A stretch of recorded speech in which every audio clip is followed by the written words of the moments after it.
comente qué fue lo último que vimos en la clase. ¿Qué es lo que recuerda?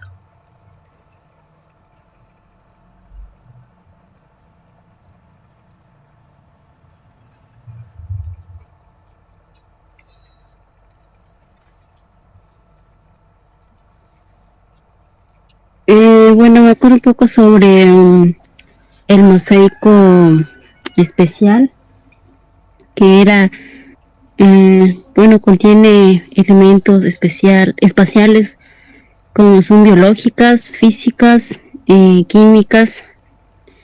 Eh, También decía que las poblaciones en una pequeña localidad que sufren extinciones casuales podrían restablecerse mediante la invasión de otras poblaciones que tienen números altos. Una conclusión que se confirma mediante el análisis matemático de la heterogeneidad espacial de Roth. Bueno, es lo que anoté.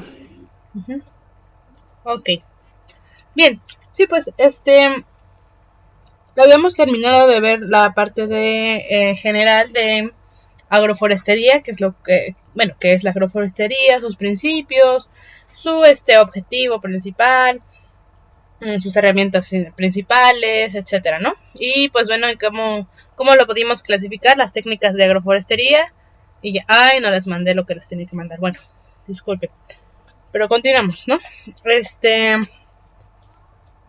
Y no creo podérselos mandar ahora, estoy a punto de salir de viaje, entonces en la próxima semana sí se los puedo mandar. Bueno, una disculpa.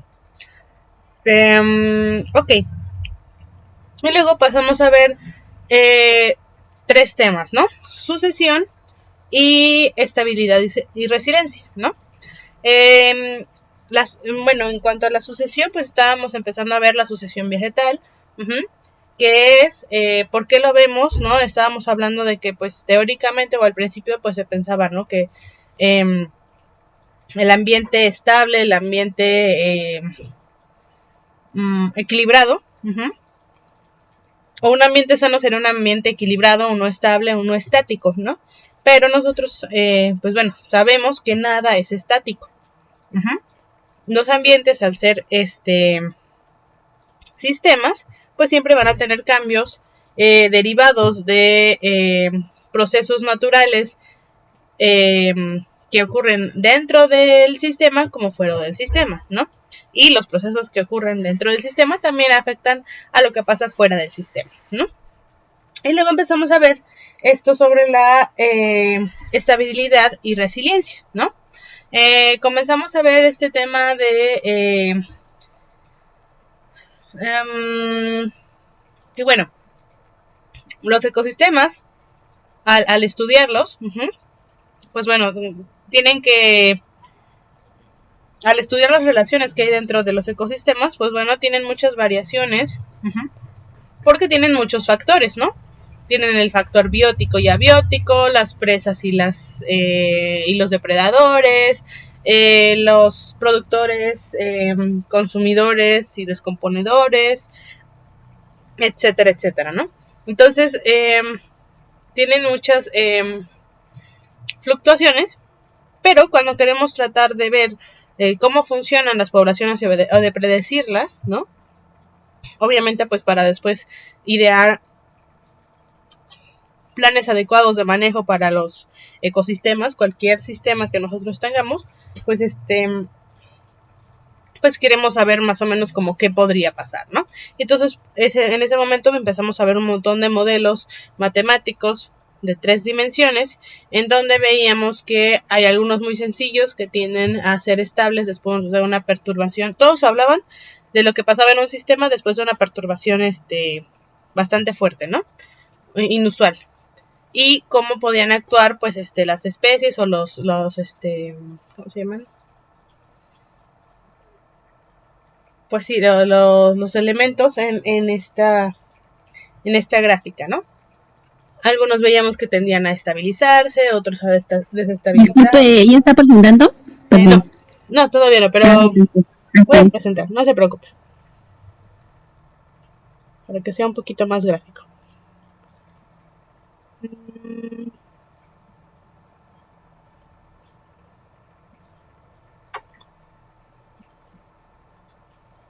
Bien,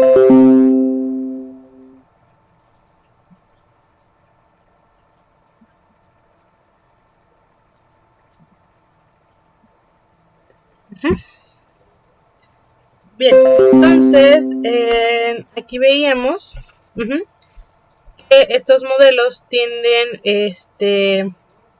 a estabilizarse, a desestabilizarse, a mantenerse en un ciclo, y lo que más se ve hacia la realidad es que los sistemas generalmente, cuando algunos de sus factores principales de cambio interactúan y tienen este cambio brusco, actúan de dos maneras, ¿no? Como que tienen un límite. Si este límite no se rebasa, entonces después del cambio tiende a estabilizarse. Pero si se rebasa este límite después de ese cambio brusco, tiende a desestabilizarse. Entonces, bueno. Ok.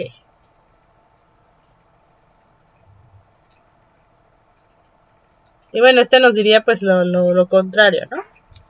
Si nos mantenemos fuera de cierto límite, tiende a estabilizarse, pero una vez que llegamos a cierto límite, se tiende a cuando llegamos estamos fuera del límite, tiende a estabilizarse, y cuando salimos o pasamos este límite, tiende a desestabilizarse. Entonces siempre va a tratar de quedar en cierto orden de desestabilidad, pero tampoco va a ser demasiado inestable, ¿no? Ok. Bien, entonces estábamos viendo que en un mundo aleatorio, en un mundo donde pasa de todo, como lo es nuestro planeta, nuestro universo, pues bueno, hay dos características de los sistemas muy importantes. Estas dos características sí están relacionadas entre sí, pero no es que un sistema tenga una de las características o tenga la otra, sino que siempre va a tener las dos características, pero dependiendo, generalmente, si hay más de una característica, hay menos de la otra. ¿Esto qué quiere decir? Estas características son la estabilidad y la resiliencia. Un bosque, una selva, un desierto, un lugar urbano, etcétera, van a tener su grado de estabilidad y también al mismo tiempo su grado de resiliencia. Y generalmente se encuentra una relación entre que a mayor estabilidad, menor resiliencia, y a mayor resiliencia, menor estabilidad. ¿Esto por qué? Por sus características y por la descripción. La estabilidad es la capacidad de un sistema para regresar a un estado de equilibrio después de esa perturbación temporal. Entonces, esta es la capacidad del sistema para regresar al equilibrio, ¿no? Y la resiliencia es qué tanto persisten los sistemas, qué tanto va a durar ese sistema después de un cambio y perturbación. Y aquí es importante, ¿no? La estabilidad busca mantener un equilibrio, regresar a lo que era antes, y la resiliencia no busca regresar a lo que era antes, sino seguir existiendo con todos los cambios presentes y con las funciones presentes que tiene el sistema. Entonces, en la estabilidad, entre más rápido vuelve un sistema a como era antes de esta perturbación, menos fluctúa, es decir, llega la perturbación y no cambia tanto, es más estable el sistema. En cambio, la resiliencia, pues bueno, va a haber un cambio y el sistema va a seguir existiendo con todo y este cambio y va a seguir teniendo las relaciones en el sistema, que serían las relaciones de depredador-presa, productores, consumidores y descomponedores, etcétera, ¿no? Va a seguir, ¿cómo se llama? Prestando los servicios de ese sistema que suele presentar, aunque alguno de sus agentes pues no pues haya desaparecido, ¿no? Un ejemplo. Ok. ¿Qué será?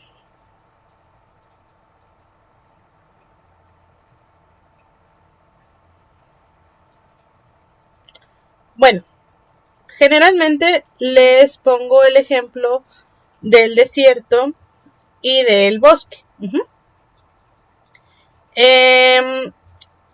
Los desiertos son ecosistemas muy estables, pero son poco resilientes. En cambio, es decir, son muy delicados. En cambio, los bosques, por ejemplo, pueden ser bastante resilientes, pero no tan estables. ¿Esto qué quiere decir? Ok.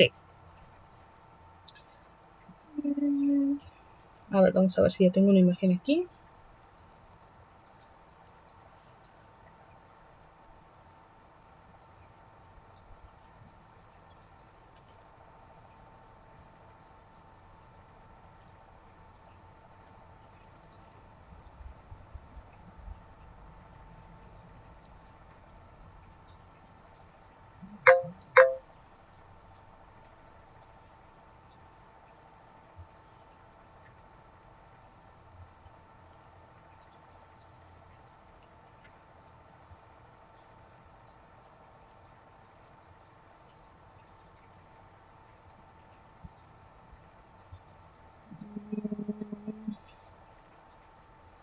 No.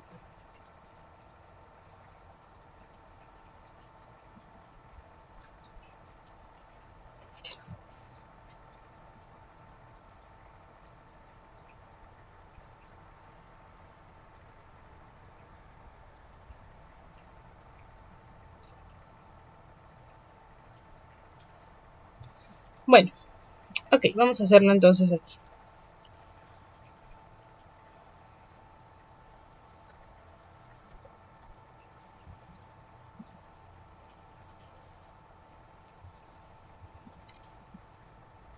Ok, entonces imaginemos, ¿no?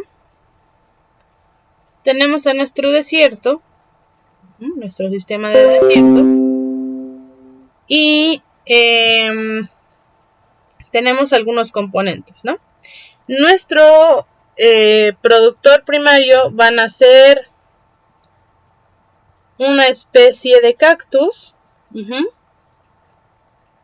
y una especie de arbusto.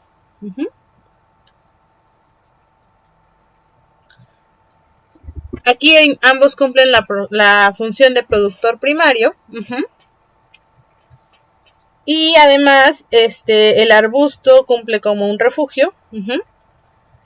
Y como pues sí, como un refugio. Ok. Ahora tenemos a nuestro murciélago. Unos murciélagos. Y tenemos unos ratones.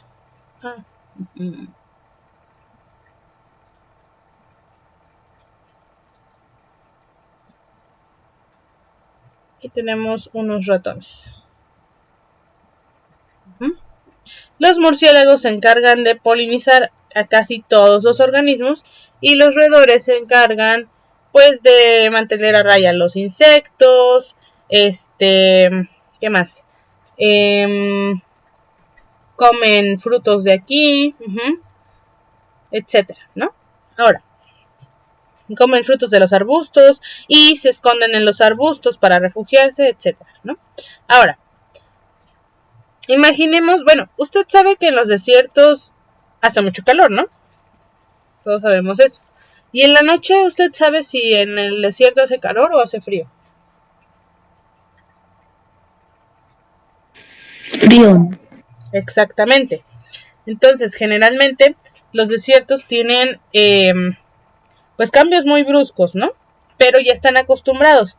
Todas estas especies que están aquí están acostumbrados a que en el día haya muchísimo calor, haya poca humedad, y en la noche, bueno, que haya muy poca humedad, que luego de repente en una temporada del año llueva torrencialmente, pero nada más en un ratito, y en la noche haga mucho frío, ¿no? Y el resto del año sea seco. Entonces, estos organismos están adaptados, como hay poca agua, pero hay mucha agua en un momento, están adaptados para aceptar esa gran cantidad de agua y no ahogarse, absorberla lo más que puedan y aguantar todo el año sin agua. En el día, pues tienen sus estrategias de comportamiento para no asolearse en las horas más calientes, no sé, se refugian en los arbustos, los arbustos y los cactus tienen otro tipo de tallo y de hoja, ¿no? Tienen más espinas, etcétera, para que no se escape tanto la parte, el vapor de agua de ellos, etcétera, ¿no? Y en la noche, pues bueno, están acostumbrados a estos cambios bruscos de temperatura, ¿no? Ok, ahora, imaginemos que en este ecosistema desaparecen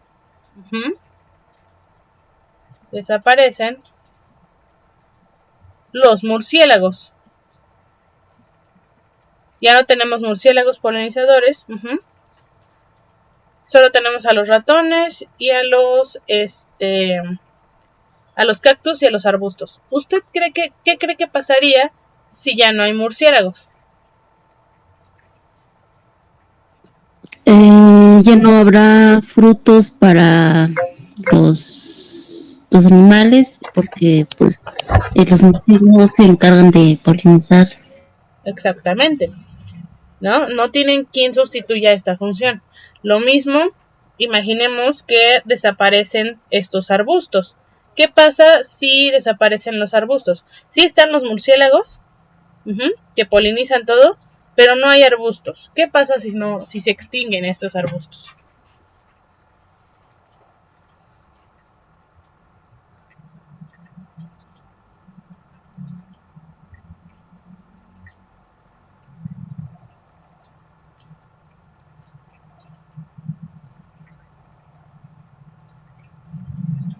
Desaparecía el refugio de los roedores, ¿no? Exacto, y también el alimento de los roedores, ¿no?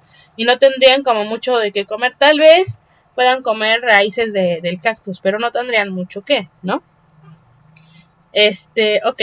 Entonces, pues ya podemos ver que si hay una perturbación fuerte, es decir, que desaparece una de las especies,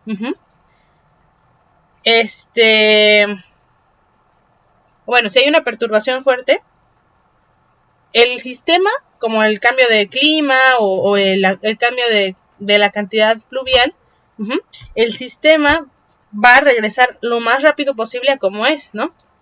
Va a llover muy fuerte, una vez al año, ya el resto del año no llueve, y entonces los animales toman su refugio, las plantas, pues algunas sí se mueren, pero la mayoría no, se quedan ahí, se afianzan, listo, ¿no?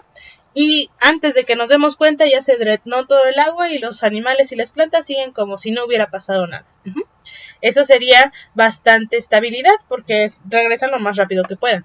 Pero si hay otro cambio, por ejemplo, que hay una enfermedad y mata a la mayoría de los murciélagos o se desecan de más, ¿no? Porque también le agarró la plaga al arbusto o lo que sea, y desaparecen nuestros elementos, eslabones principales, aquí sí ya no habría quien lo sustituyera y ya no habría quien tuviera la función de productor primario ni la función de polinizador.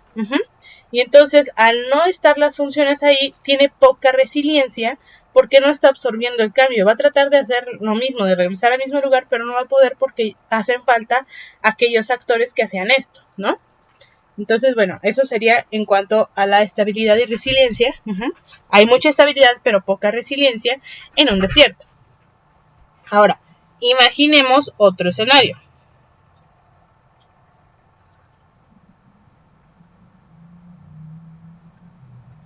Imaginemos un bosque de pino.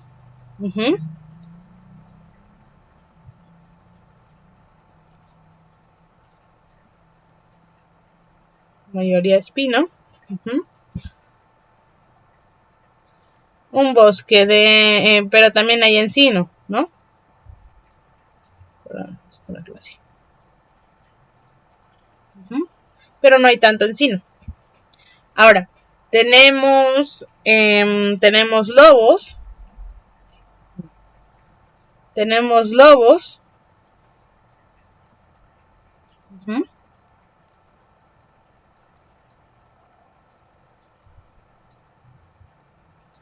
Y tenemos pumas.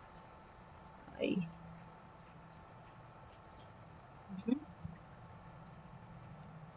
Tenemos pumas. ¿Qué función tienen los pinos? Pues bueno, de refugio, de productores primarios, etcétera, ¿no? Los árboles en general. Los lobos y los pumas tienen la función de depredador tope. Y pues tenemos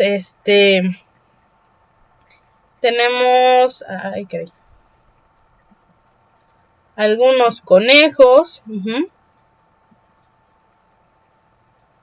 algunos conejitos acá. También tenemos algunos pichones.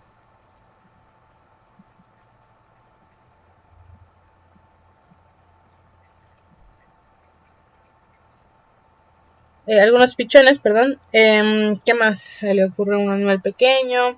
Algunas lagartijas, ¿no? Ay, caray, chido. Algunas lagartijas, aquí chiquitas. Y estos pues actúan de productores secundarios o consumidores primarios. Ahora, imaginemos que de repente le agarra la plaga a los pinos. Entonces deja de haber tantos pinos. Y bueno, esta es una pregunta capciosa, porque esto ya más o menos lo vimos, pero en primer semestre. Ok. Sí, bueno, no es una pregunta, pero es para que se vaya acordando, ¿no?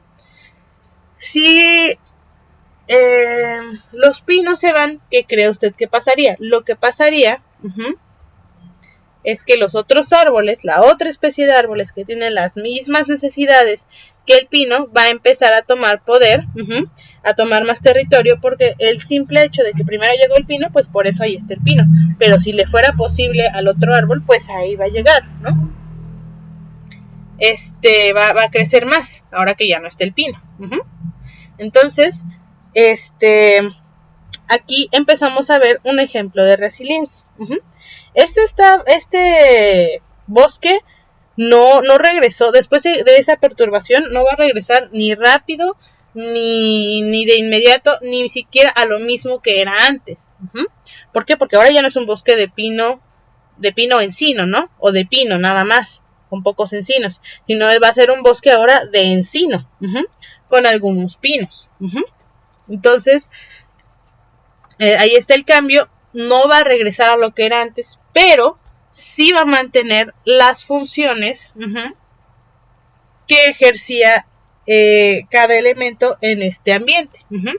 Por ejemplo, si desaparecieran los pichones, los gorriones, las palomas, entonces las lagartijas y los conejos empezarían a tomar un poco más de esa parte. De hacer esta parte del servicio ecosistémico. Y así sucesivamente. Los sistemas más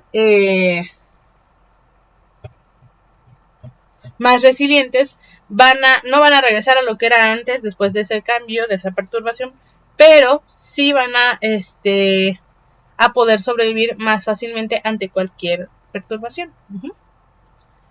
Ok, permítame un segundito, Belén, por favor.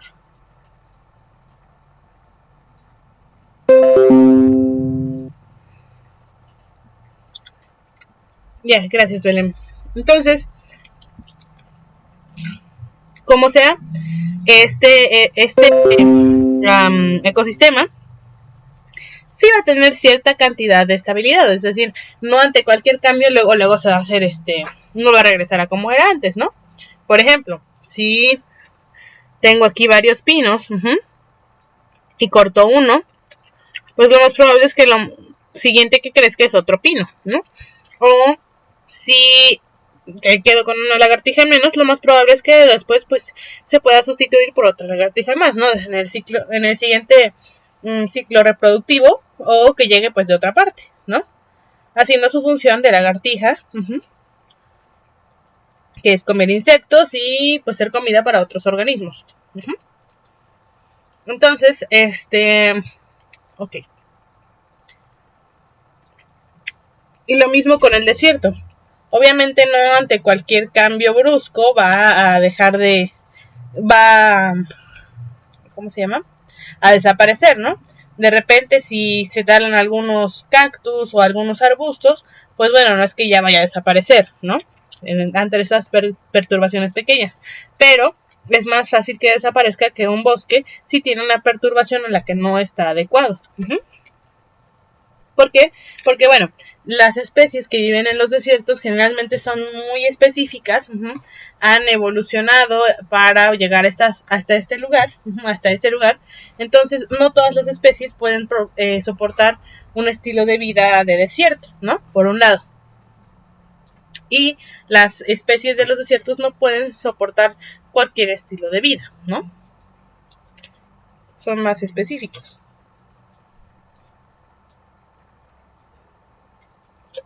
Ok.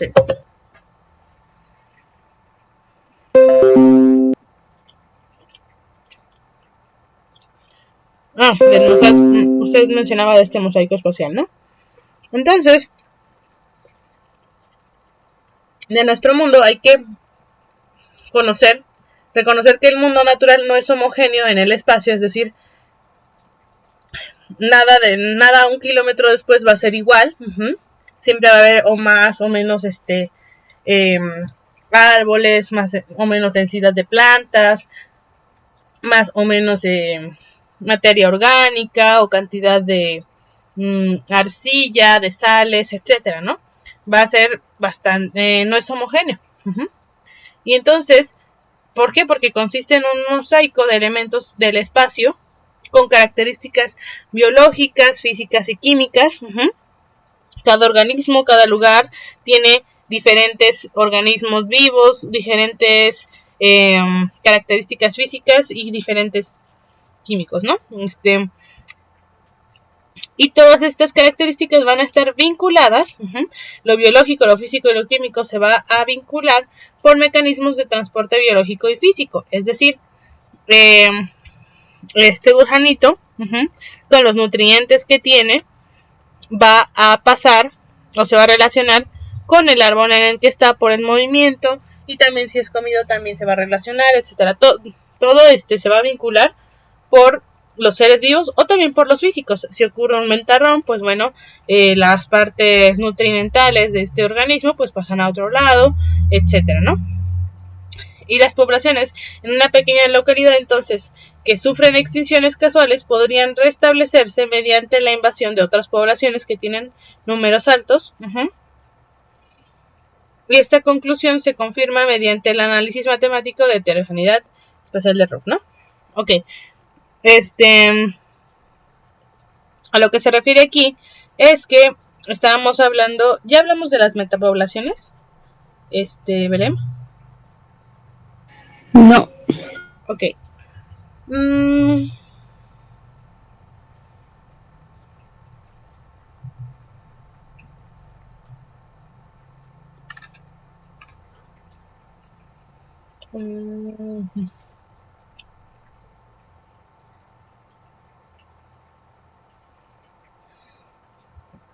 Ahí donde está. Ajá.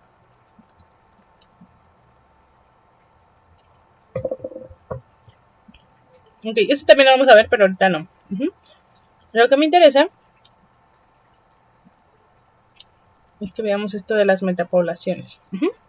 Bien.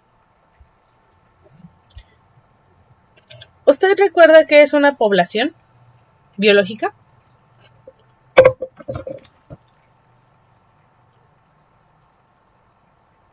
¿Cuál es el concepto de población biológica?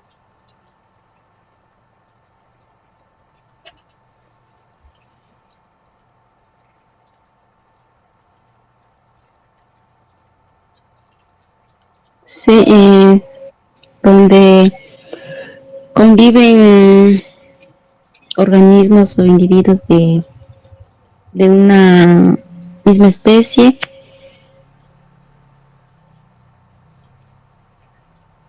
Exacto. Y que comparten un mismo tiempo y lugar. Esto es muy importante. Es decir, imaginemos que tenemos pecaríes, es decir, estos pecaríes, pero digo, estos como cerditos salvajes, pero pues sí naturales de México, ¿no? ¿Usted cómo conoce estos animales? ¿En su comunidad los conocen de alguna manera? ¿Puerco de monte o algo? Jabalíes. ¿Jabalíes? Ok. Sí. Bueno, pues sí, ¿no? Se parecen bastante a los, a los jabalíes. Aunque estos son un poquito diferentes, ¿no? Bueno, pero se parecen. Ok. Bueno, imaginemos que aquí tenemos una familia, una manada de 10, aquí otra de 10, aquí una de 8, una de 4, una de 3, una de 6 y una de 7.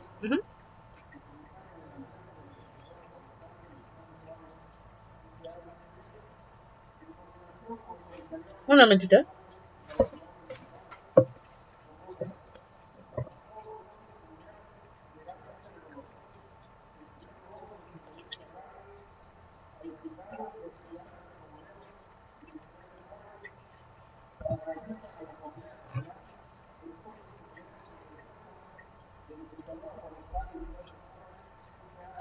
Ah, ya, gracias. Ok. Entonces, ok. Entonces, este es el área en el que viven, ¿no? Un área enorme, digamos que es, bueno, mejor usemos esto.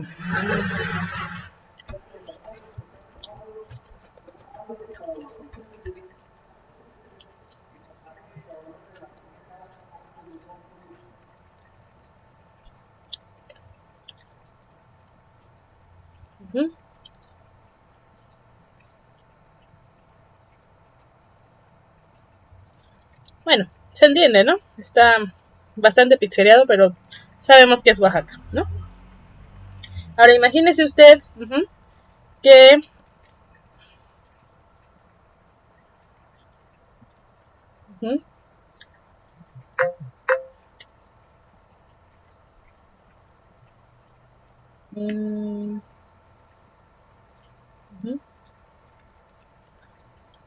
tiene aquí varias poblaciones de estos pecaríes, ¿no? Tienen 10, tienen 7, 10, 15, etcétera, ¿no? Ahora, estos organismos son de la misma especie, ¿no? Y pueden reproducirse entre ellos. Están en un mismo tiempo, digamos, este es 2024, ¿no? Primavera del 2024. Ahora,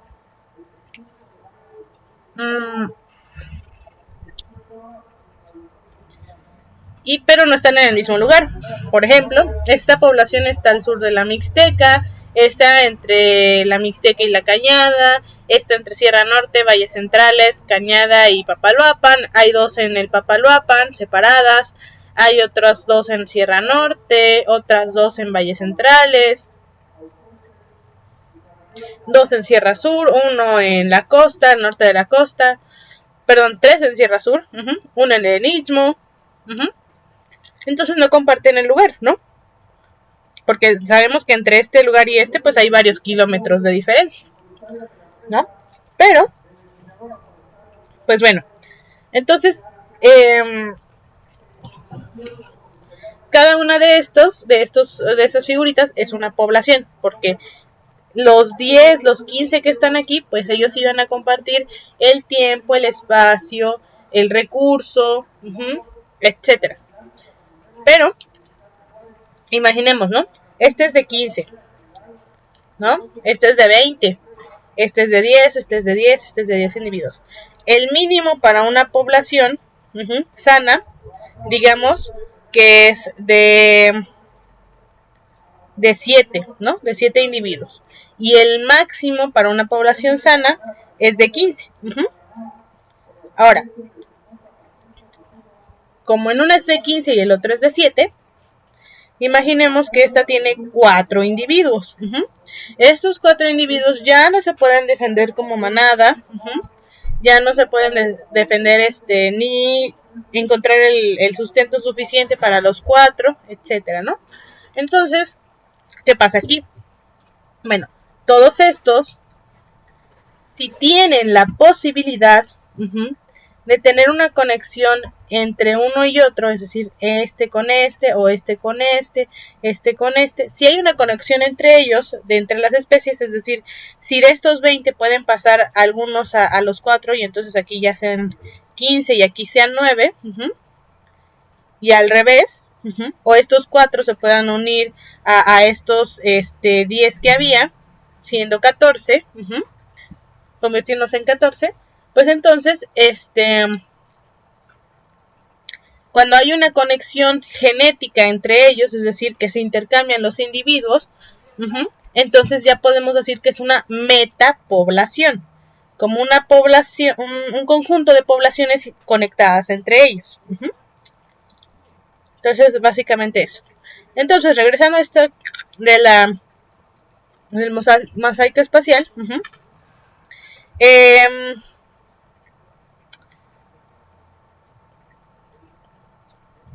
nos dice aquí que las poblaciones que sufren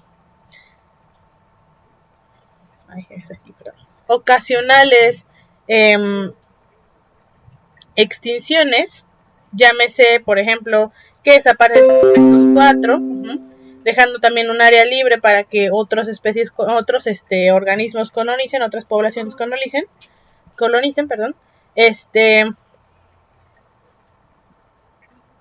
puede ser reemplazada esta población que tenía esta función en la Sierra Norte de ser productores secundarios, es decir, consumidores primarios, ser presas, puede volver a tener la misma función si hay algunas de los organismos, de las poblaciones que vuelven a llenar ese espacio.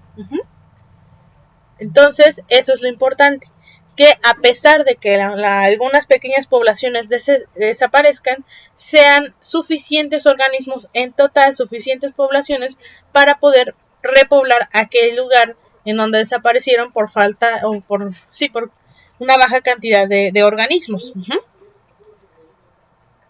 ¿Vamos bien hasta aquí, Belén, más o menos? Sí. Perfecto.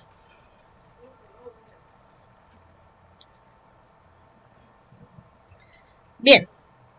Y entonces, sintetizando esta parte, vemos esto, ¿no? Estabilidad contra resiliencia. No es que una sea quita a la otra. Sí hay una relación, suele haber una correlación entre que uno es mayor que otro. Pero ambas características siempre se van a presentar en todos los sistemas. No es que un sistema no tenga nada de estabilidad o no tenga estabilidad. Puede ser mucho menos estable o puede ser muy poco estable, pero va a tener algo de estabilidad. Lo mismo con la resiliencia. Bien. Entonces, ¿la estabilidad qué es? La capacidad de un sistema para volver a su estado de equilibrio después de la perturbación temporal. Cuanto más rápido vuelve y con la menor fluctuación, más estable es. Si vuelve más lento o cuando vuelve es cada vez más diferente a cuando se fue, entonces no es tan estable. Sí es estable, pero no tanto. Y la estabilidad es la propiedad del sistema y el grado de fluctuación la propiedad del sistema, perdón, y el grado de fluctuación alrededor de estados específicos, el resultado. Entonces, es una propiedad del sistema y dependiendo de qué tanto cambie, vamos a decir si si es muy estable o poco estable, ¿no? Permítame un segundito, ¿verdad?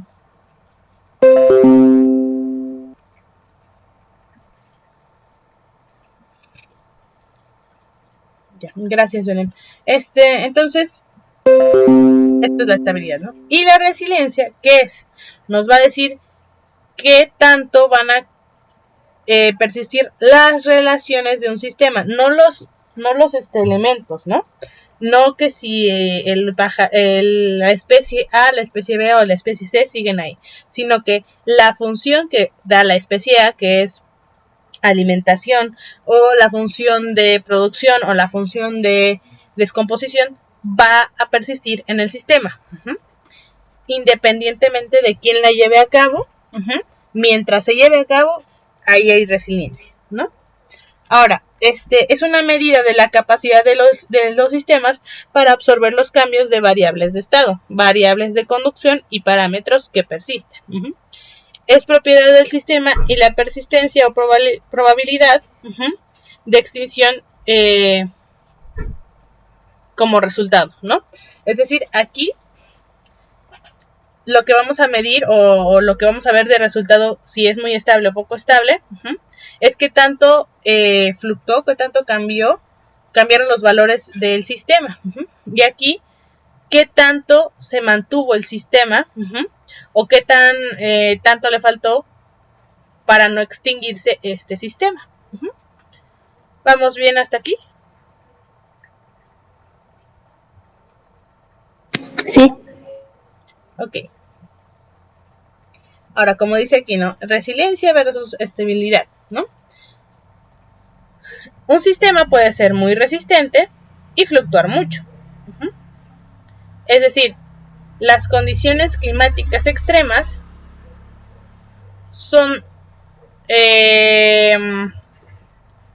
van a tener la resiliencia y la estabilidad completamente diferente o muy diferente a los lugares a las regiones con climas más benignos y menos variables. Es decir, nuevamente, un bosque pues casi no va a fluctuar de temperatura, sí va a fluctuar, pero no tanto como un desierto, ¿no? Pasar de 40 a menos 10 grados en un mismo día, pues eso sí son 50 grados de diferencia. En cambio, un bosque puede pasar de 15 a 22 grados, ¿no? O de 10 a 22 grados, ¿no? Que son aquí 12 grados de diferencia. Y nos dice, ¿no? El equilibrio entre la resiliencia y la estabilidad es un producto de la historia evolutiva de los sistemas ante un rango de fluctuación aleatorio que han experimentado. Es decir, a lo largo de muchísimos años, pues las especies se han tenido que adaptar o han sobrevivido los que se han adaptado a estos cambios en el sistema. Los que han vivido en el bosque pues están acostumbrados a que sí haya cambios, pero no sean tan bruscos. En cambio, en el desierto, como le comentaba, hay muy pocos porque no todas las especies pudieron aguantar estos cambios tan bruscos de temperatura por la falta de humedad, entre otras cosas.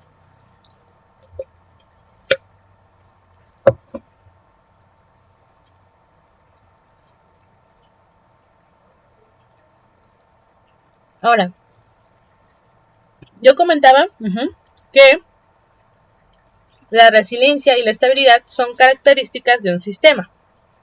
Ahora, como estrategia, un sistema puede elegir, o bueno, no exactamente puede elegir, ¿no? Pero se ha adaptado a ser más más resiliente o más estable, dependiendo de qué es lo que se haya necesitado en el momento.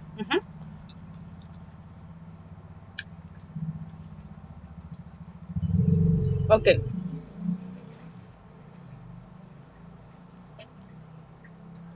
Entonces, generalmente una población va a responder a cualquier cambio ambiental con cambios fisiológicos, de comportamiento, ecológicos y genéticos. y entonces así restauran su capacidad para responder a cambios ambientales impredecibles posteriormente. La variabilidad en espacio y tiempo es lo mismo que en números, lo mismo que la población puede retener tipos genéticos y de comportamiento que pueden mantener su existencia en poblaciones bajas junto con otras que pueden capitalizar las oportunidades del azar para un momento dramático. Entonces, generalmente la relación es alta estabilidad, baja resiliencia y al revés, baja estabilidad, alta resiliencia. El objetivo de producir un rendimiento sostenido máximo puede dar como resultado un sistema más estable de resistencia reducida. Es decir, por ejemplo, cuando hablábamos de los campos de cultivo de una sola variable genética, ¿no? El gran riesgo es que pues sí, van a mantenerse como los mismos niveles de producción, porque no hay mucho cambio, porque es la misma semilla, etcétera. Pero si ocurre alguna enfermedad, alguna calamidad que le afecte demasiado a todas las plantas por su predisposición genética, en cualquier momento con este cambio pues va a acabarse el cultivo, ¿no? El sistema. Ok. Entonces, Elton y MacArthur nos dicen que la estabilidad es aproximadamente proporcional al número de enlaces entre especies en una red trófica.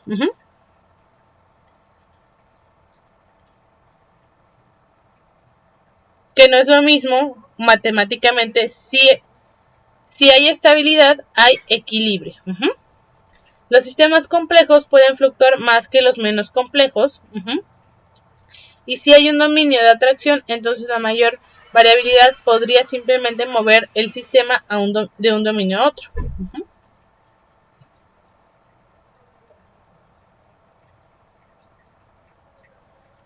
Ok, un momento.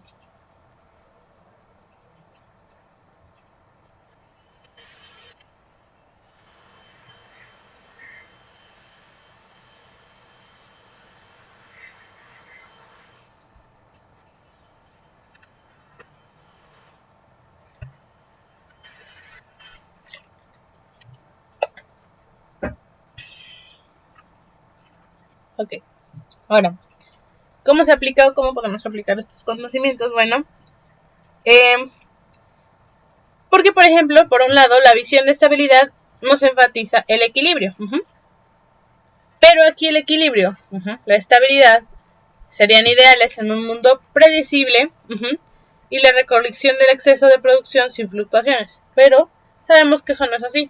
Nuestro mundo no es nada predecible. Y entonces, la visión de la resiliencia enfatiza los dominios de atracción y la necesidad de persistencia. Entonces, aquí de resiliencia nos habla, pues nuevamente, de lo importante de que haya diversidad. Para que pues a pesar de que no haya alguna especie, la pueda sustituir otra. Asegurar un rendimiento sostenido máximo sostenido de un recurso renovable podría cambiar estas condiciones deterministas de tal manera que la capacidad de recuperación se pierda o se reduzca. Finalmente, asegurar la resiliencia en un sistema enfatizaría la necesidad de mantener las opciones abiertas y la necesidad de enfatizar la heterogeneidad. Ok. ¿Alguna pregunta? ¿Hasta aquí?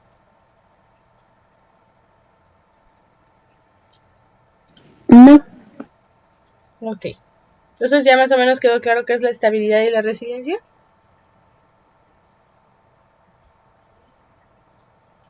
Sí. Ok.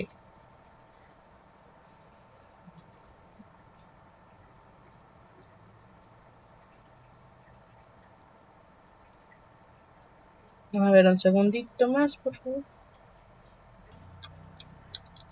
Entonces, bueno, ya vimos qué es estabilidad, qué es resiliencia. que también son dos partes importantes para saber acerca de nuestros sistemas, agroecosistemas, y para entender por qué es importante también tener varias diversificaciones. Digo, ya lo hemos entendido, pero esto es otra explicación más, otra razón más para tener diversificado pues nuestros cultivos y las especies que cultivamos, etcétera, etcétera, ¿no? Ok. Ahora, regresando al tema de la sucesión vegetal, veíamos entonces la variabilidad y la resiliencia. Nuevamente, pues comento, ¿no? Los casos de estudio generalmente sugerían conceptos y métodos centrados, cuando se les estudiaba se usaban conceptos y métodos que se centraban en saber si había o decir que había cierto equilibrio en la visión de la naturaleza constante. Es decir, que la naturaleza siempre va a estar ahí, siempre va a ser igual, si es diferente no está bien, y siempre debe estar equilibrada. Pero, pues son falsos. ¿Por qué son falsos? Bueno, sabemos, entendemos, ahora con más estudios que pues que se han hecho, que pues el planeta, el sistema, los ecosistemas siempre van a estar cambiando. Por eso aquí nos dice, los ecosistemas son de cambio continuo e intenso y se organizan internamente por movimientos entre dominios de estabilidad. ¿Qué nos quiere decir esto de dominios de estabilidad?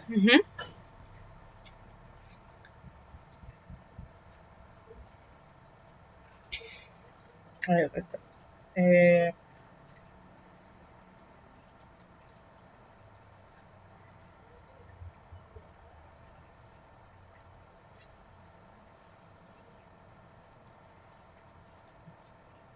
ver, permítame, ¿dónde está aquí?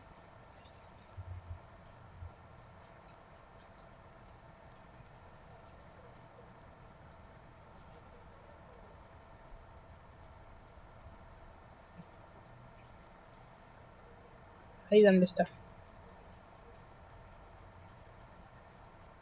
Creo que está aquí. Sí, perdón. Hay un cambio continuo e intenso en los ecosistemas y entonces se van a organizar por movimientos entre los dominios de estabilidad. Es decir, nos habla de que la estabilidad no solamente va a estar de aquí para acá, sino que más bien va a haber varios segmentos en los que va a ser ciertamente o de cierta cantidad estable. Aquí, aquí, aquí, aquí también, y aquí también va a haber cierta estabilidad. Si se sale de estos dominios, pues bueno, va a haber esa estabilidad, pero una vez que llegue al nuevo dominio, pues va a haber otra vez estabilidad. Es decir, esta es una vista de los ecosistemas como un conjunto de dominios de estabilidad que son dinámicos, cuya estructura se mantiene mediante la variabilidad. Es decir, que si no hubiera estos cambios, entonces no habría estructura ni estabilidad. Es decir, un ejemplo, ¿no? Si en este ecosistema se la pasaran simplemente creciendo líquenes y no llegaran pastos y hierbas o llegaran otras herbáceas o arbustos, simplemente fueran rocas con este líquen, ¿qué pasaría a largo plazo? Bueno, ya serían demasiados líquenes y entonces los líquenes empiezan a morir porque ya no tienen más alimento y ya no habría como más allá, ¿no? Entonces, estos constantes cambios nos van a ir llevando a un camino diferente, variable, pero a la vez ciertamente estable, porque va a seguir existiendo el bosque, va a mejorar el bosque en sus servicios ecosistémicos, pero gracias a los cambios y a los diferentes cambios que va a haber. Y este bosque ya hecho va a ser bastante estable y resiliente. No sé si me explico. Sí. Ok.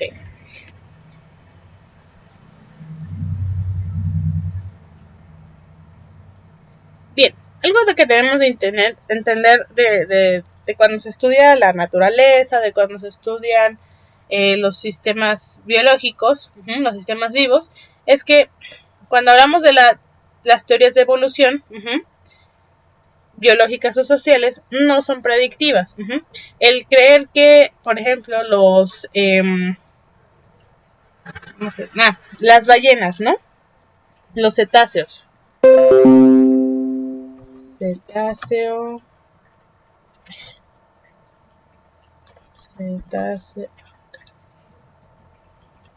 Cetáceo es que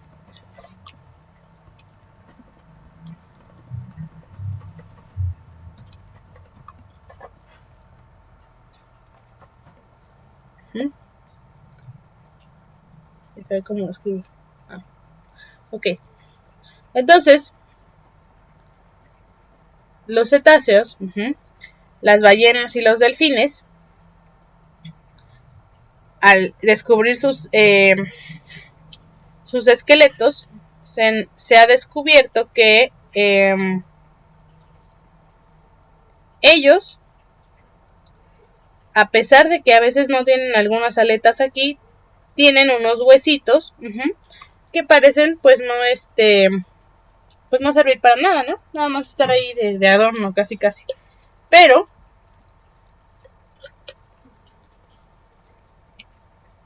como lo dice aquí, las teorías no son predictivas, sino son retrospectivas. Se piensa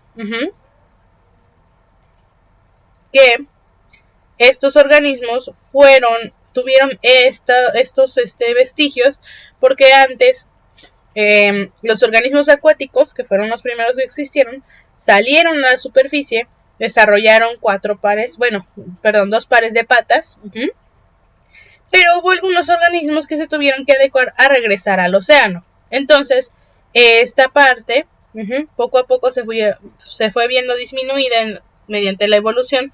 ¿Por qué? Porque sobrevivían aquellos que no tenían la aleta como tal o la extremidad y los hacían nadar más rápido, ¿no?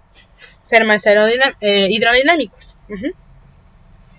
Pero entonces aquí nos está explicando el por qué creemos que sucedió. No nos está diciendo, bueno, entonces ellos va a desaparecer esto y entonces van a empezar a desarrollar branquias para poder respirar en el océano, ¿no? En el agua, ¿no? No, esta teoría evolutiva no pretende decir qué es lo que va a pasar con ellas, sino pretende explicar por qué están ellas así, ¿no? Ok. Entonces, según la ingeniería de la naturaleza, tiene la capacidad de predecir y desarrollar sistemas de control que logren objetivos predefinidos.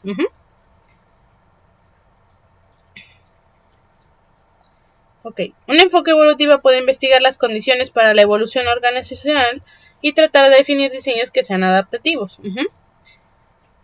La naturaleza en evolución enfatiza la capacidad de predecir y la necesidad de diseñar sistemas adaptativos que pueden generar y beneficiarse del cambio. Finalmente, el comportamiento del ecosistema contiene 4 funciones secuenciales.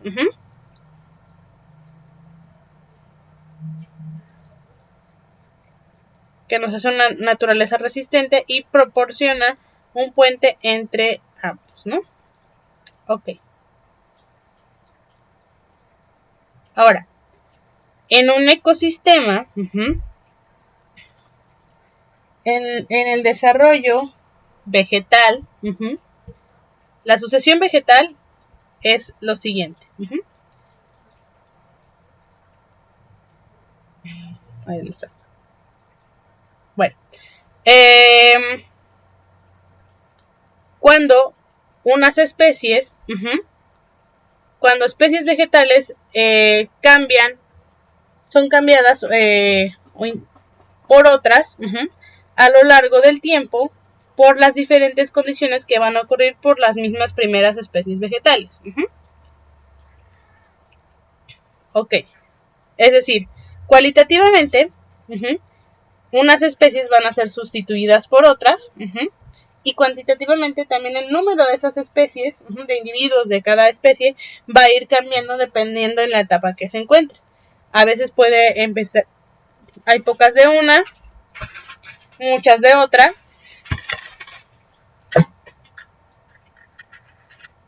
Y después de que hubo varios cambios hechos mayormente por estas que tenían muchas, entonces ahora va a haber muchas de la primera y pocas de la segunda, por las diferentes condiciones. Vamos a ver, y estos cambios van a ocurrir en una sola dirección, y entonces hay especies que van a ser reemplazadas unas por otras de forma natural hasta llegar a un ecosistema, entre comillas, maduro. Y bueno, ahorita vamos a ver. Entonces, este proceso donde unas especies sustituyen a otras, se le llama sucesión. Y esta sucesión tiene 4 etapas. Tiene la etapa de movilización, la de explotación, la de conservación, la de destrucción creativa y la de movilización. Y si se da cuenta, esta gráfica está un poquito extraña, ¿no?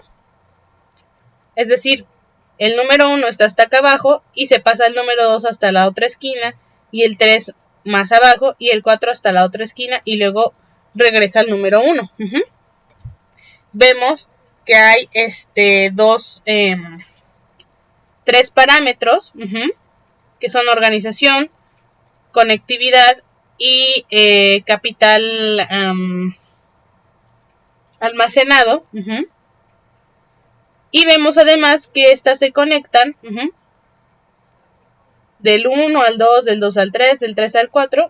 Y aquí vemos que hay varios pasos, y aquí hay menos, y aquí hay otros, y así. Esto sería como lapsus de tiempo, ¿no? Ok, o como procesos. Ok. Y entonces uno diría, pero ¿por qué no? Primero está aquí el 1, luego aquí el 2, luego el 3 y el 4, o aquí el 1, 2, 3, 4, ¿no? 1, 2, 3, 4, no sé. ¿Por qué está en esta posición? Bueno, porque esta gráfica nos intenta resumir y explicar cómo estos 4 puntos de la sucesión se conectan entre ellos y las características que tiene cada punto de la sucesión. Por ejemplo, en la explotación tenemos una baja organización. La conectividad entre los organismos, entre las partes del sistema es baja, es débil. Y la cantidad de capital almacenado, es decir, de materia orgánica, etcétera, de capital vivo, es bastante pequeña. Bueno, capital almacenado, ¿no? Es bastante pequeña. En nuestro segundo punto, tenemos que la organización está en su máximo nivel, la conectividad entre los organismos también está en su máximo nivel durante la conservación.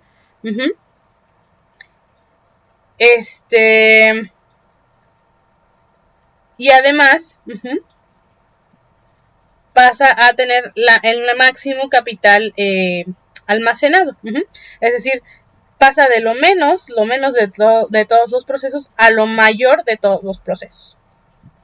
Después, en el bloque 3, en el paso 3, en esta sucesión, llega a ocurrir la destrucción creativa, donde la organización es igual la mayor, la conectividad es la mayor entre todos los elementos de este sistema, pero el capital almacenado es el menor. Y finalmente pasamos a la movilización, donde el capital almacenado es el mayor, pero tiene muy baja organización y muy baja conectividad entre los elementos, entre los organismos de de esta parte de la sucesión, ¿no? Ok. Bueno, le comento, tengo que acortar un poquito la clase de hoy, unos 13 minutos. Entonces, vamos a dejar la clase hasta aquí. ¿Hay alguna pregunta, comentario hasta el momento? No. Okay. ¿Vamos bien más o menos con lo de la asociación? Sí. ¿Grabó la clase? No. Sí, sí se está grabando. Ah, bueno, para que me pase el link. Sí, voy a ver si la puedo subir ahorita. Si no, yo espero poderla subir mañana, ¿sale? Ah, sí, está bien. Ok. Bueno, pues bueno, le agradezco mucho su presencia.